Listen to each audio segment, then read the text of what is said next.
Thank you, Deputy Stephen Donnelly. 3 minutes. Thank you, Chair.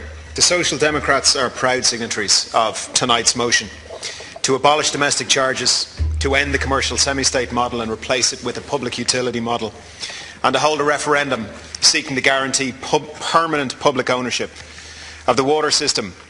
Minister, the idea of moving from 34 separate bodies to a national water entity is a good one, and progress is being made on the engineering front.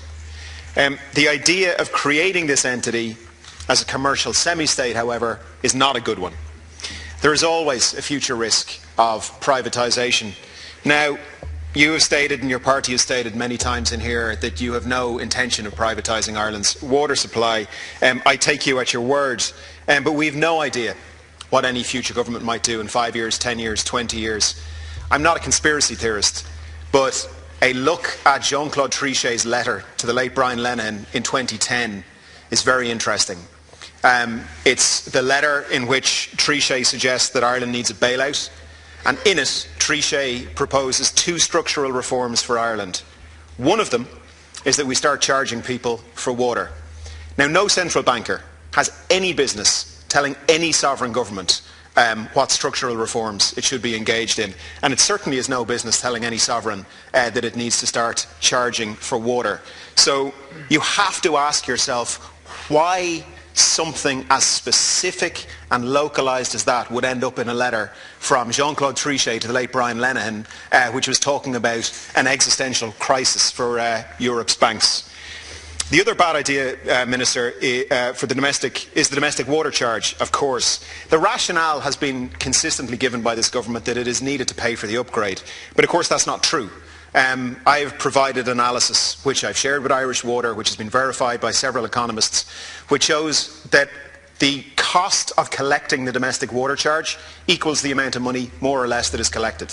So none of the money that people are paying out is being used to upgrade the system, nor indeed is it being used to provide them with water. It's being used to cover the cost of taking the money off them. That's all it's doing. So the rationale that the domestic water charge is somehow necessary to fund the upgrade of the system simply doesn't stack up. The only way it would stack up is if we double the charge. Then there would be additional money. But I have new figures from Irish Water just this week, Minister, that show when we go out 2 or 3 years, the total difference in funding required by Irish Water in 2019-2020 compared to the base case we're all using of 2010, the total additional money required to do everything is about €150 million. So what you've got to ask yourself is this: is it more efficient and sensible and cognizant of the democratic mandate and will of the people to raise that 150 million centrally through exchequer funding, borrow it if needs be, just as Irish Water is doing, or proceed with an extraordinarily expensive domestic water charge? I calculate that the cost of collecting the money for the first 10 years will be about €1 billion. So, Minister, the political mandate on this is very clear. The Irish people want a permanent public water entity protected by a referendum, protected by a change to the Constitution. We should do that.